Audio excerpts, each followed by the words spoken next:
Everyone army public school तरफ गोटे online screening test notification आसी जाइए।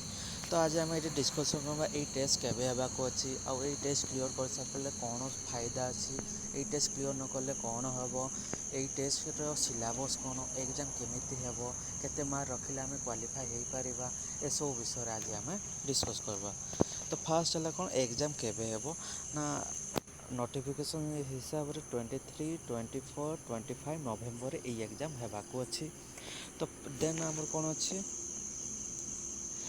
ये एग्जाम सरला पर से कौन करेंगे ना गोटे आमको मार्क बा स्कोर कार्ड गोटे देवे जोटा आमर लाइफ टाइम लगे भैल्यू रो कार्डटा मिले सेटा आमर लाइफ टाइम लगे भैल्यू रो।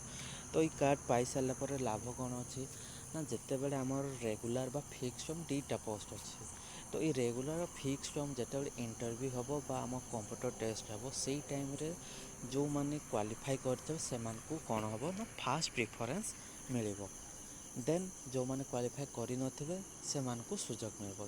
फास्ट से माने प्रायोरिटी देबे काहाकु ना जीए स्क्रीनिंग टेस्ट पास करिथबो बा क्वालिफाइड हेथबो। ओके नेक्स्ट अछि कोन हमर नेक्स्ट अच्छे आम कौन रेगुलर कैंडिडेट आउ फिक्स टर्म कैंडिडेट। तो रेगुलर कैंडिडेट क्या आग प्रायोरिटी मिलबो ना जीए 50% मार्क स्कोर करब माने जो 200 मार्क एग्जाम हबार अच्छी तार 100 मार्क जदि जड़े रखिदे ताले से रेगुलर कैंडिडेट लगे से एलिजिबल हो। आउ जी 40% बा 200 रु 80 मार्क जी रखुचे से फिक्स टर्म कैंडिडेट लगे एलिजिबल हो।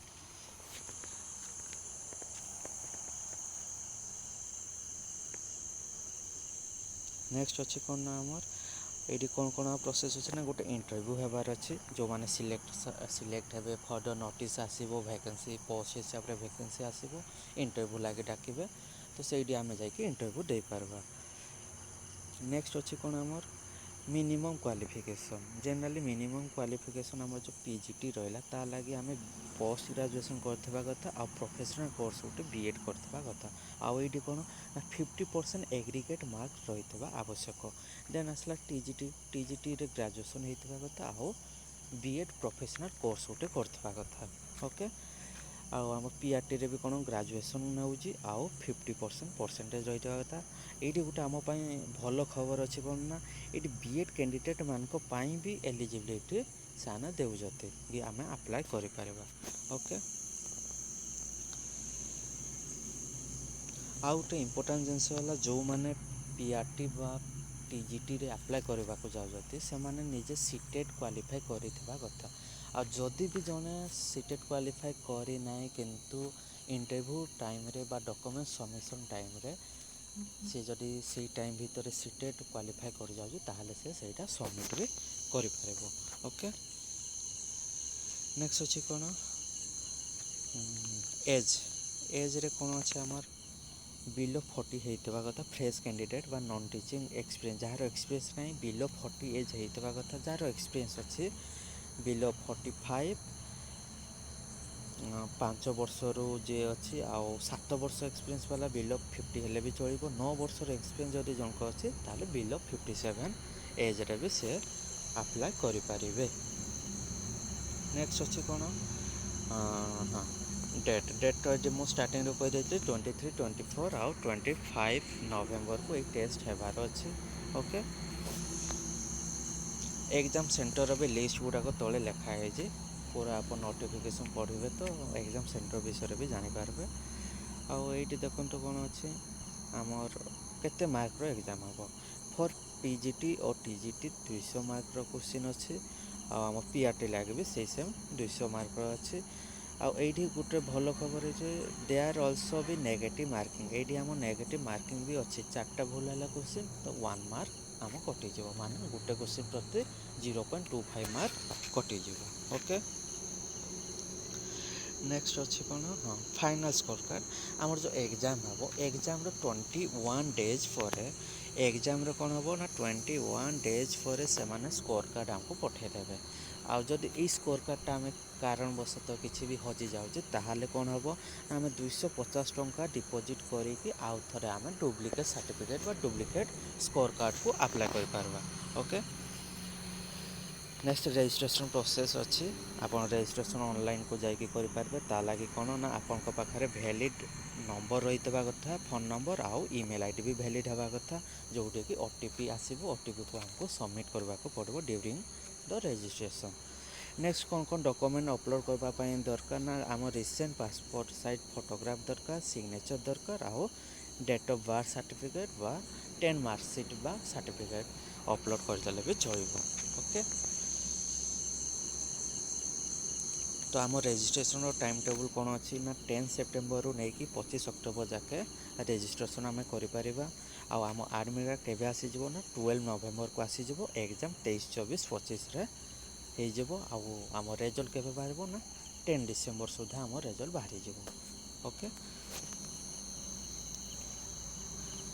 देन आम ये देखिपार कौन सेंट्रल लिस्ट गुड़ाक अच्छी आम पब्लिक जो स्कूल गुड़ाक अच्छी आर्मी पब्लिक स्कूल गुड़ाकर लिस्ट गुड़ाक अच्छी से आम या चेक कर कौन अच्छी आम सिलेबस तो आम ये देखिपार आम कौन को पोस्ट गुड़ाक अच्छी को सब्जेक्ट आम एलिजिबल हो पार पीजीटी रे एतिकी सब्जेक्ट अच्छी टीजीटी आउ पीआरटी रे अच्छी। ओके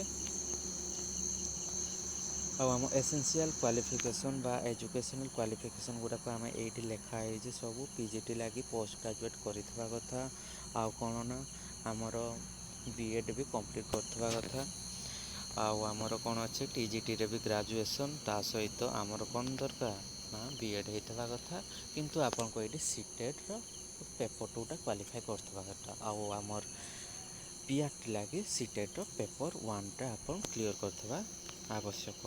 ओके देन आसी जो आम एग्जाम्स ऑनलाइन स्क्रीनिंग टेस्ट कौन कौन हम जनरली आम कौन रोचे पीआरटी लगी मिनिमम मार्क है मैक्सिमम मार्क है 200 टाइम 3 घंटा 200टा एमसीक्यू थी जोटा कि आम पर क्वेश्चन लगी 1 मार्क कैरी हो गोटे क्वेश्चन भूल है 0.25 मार्क कटि जाए। तो फास्ट को सेक्शन 1 कौन अच्छी basic GK and current affair अच्छी जोठी कि कौन हम आम नेशनल लेवल करेन्ट अफेयर 2% आसीज माने 1 रू 4टा क्वेश्चन पक्का रहिबो इंटरनेशनल इवेंट 2% से 4टा क्वेश्चन हम ग्लोबल लेवल रे 1% माने 2टा क्वेश्चन बाध्य आसो। देन अच्छी पेडागोजी अच्छी curriculum and education policy method ये भी कौन हम pedagogy of foundational and preparatory stage रे कौन हम 4% माने 8टा क्वेश्चन आसो चाइल्ड साइकोलॉजी आउ इनक्लूसिव एजुकेशन रे 2% आउ आरटीवी आउ एनईपी आम जो नेशनल एजुकेशन पॉलिसी अच्छे से 4% आसीज। तापर आम कौन रहा ना आमर सेक्शन सी रे एकाडेमिक रू क्वेश्चन आसो जोटा 85% से कैरी कर साइंस बुक रो ये आम देखिपार साइंस बुक रे कौन अच्छी क्लास 6 रू नहीं कि क्लास 10 जाके आम जो पढ़ीदेवा से 25% ही आसीज। Social studies mathematics English Hindi आम क्लास 5 रू बा क्लास 6 रू नहीं कि 10 जाके आमको भलसे पढ़ा पड़ो एनसीईआरटी बुक। देन आसला कौन आमर टीजीटी रे भी सही same basic GK and current affair आसीज आमर 5%। नेक्स्ट आसीज पेडागोजी 10% एकाडेमिक रो आमर आसीज 85% आ सब देखो एनसीईआरटी बुक को फॉलो करने अच्छे। ओके देन आसीगला आम पीजीटी रे कौन आसीज से सेम आसीज किंतु एकाडेमिक रे कौन आसीज ना आमर +2 रो सिलेबस गुड़ाक आसीज जी जो सपोज जड़े केमिस्ट्री अच्छी तो से केमिस्ट्री खाली +2 जाके पढ़ी देले क्लास 11 12 तार एनसीईआरटी बुक हो आराम से। ओके आमर ये देखिपारे बेसिक बेसिक क्वेश्चन बा बेसिक नॉलेज आसीज 35% मॉडरेट रहिबो 20% हायर रहिजबो 20% आउ 10% रहिजबो प्योर जेनटा कि हायर रो टिके अधिका था। तो आमको टार्गेट करवार अच्छे बेसिक रू 35% रू 55% स्कोर करवा। देन आसीगला कौन ये सेंटर गुड़ाक अच्छी और एग्जाम सेंटर गुड़ाक कौड़ी कौड़ी अच्छी ना आम ओडिशार कौड़ी अच्छी ना ओडिशार किसी देनी बोध लगुच ओडिशार ना ही आमको कोलकाता बा नियरेस्ट जेनटा रही कोलकाता जाकि एग्जाम देवाक पड़ो।